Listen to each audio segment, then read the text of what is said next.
গরুর বাজার খুবই আর কি একটু চড়া যাচ্ছে, গরু অনেক কম, প্রচুর কম গরু। ঠিক আছে, আমরা আসছি 2 ঘন্টা হইলো, ঘুরতেছি, একটা পছন্দ হইলো, 1,80,000 টাকা চাইলো।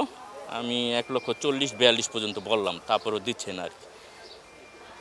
মানে প্রচুর কম গরু, কম হওয়াতে হয়তো তারা দাম ছাড়তেছে না। কি মনে হচ্ছে ঈদের আগে কমবে কিনা? এটা তো আসলে বলা যায় না, গরু যদি পরে আজকে বা কালকে ভিতর যদি এসে পড়ে তো হয়তো একটু কমে যাবে, না হলে বাড়ার সম্ভাবনা বেশি।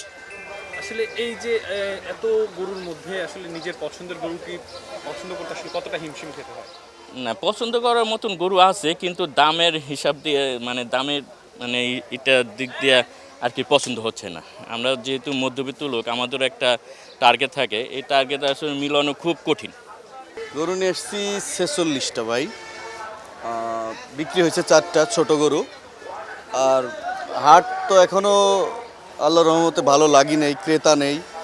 যারা আসতেছে জাস্ট দেখতেছে, উল্টাপাল্টা দাম বলতেছে, এইরকমই ভাই অবস্থা। এবছর আসলে গরুর দামটা সবাই বলছে বেশি, কারণটা কি?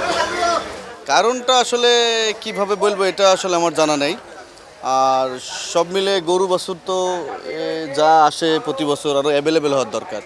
সেই ক্ষেত্রে গরু তো কম, সেটা আপনারাও জানেন, আপনারাও প্রতি বছর হাটে আসেন, দেখেন, এই আর কি। এখন বেশি আমাদের কাছে তো মনে হচ্ছে না বেশি, কেউ তো এসে বেশি দাম বলতেছে না। আমরা একটা গরুর 10 লাখ দাম চাইলে 4 লাখ দাম বলছে, যে তার মাংসের দামও তো না 4 লাখ টাকা, যা মাংস আছে গরুর গায়ে ভাই।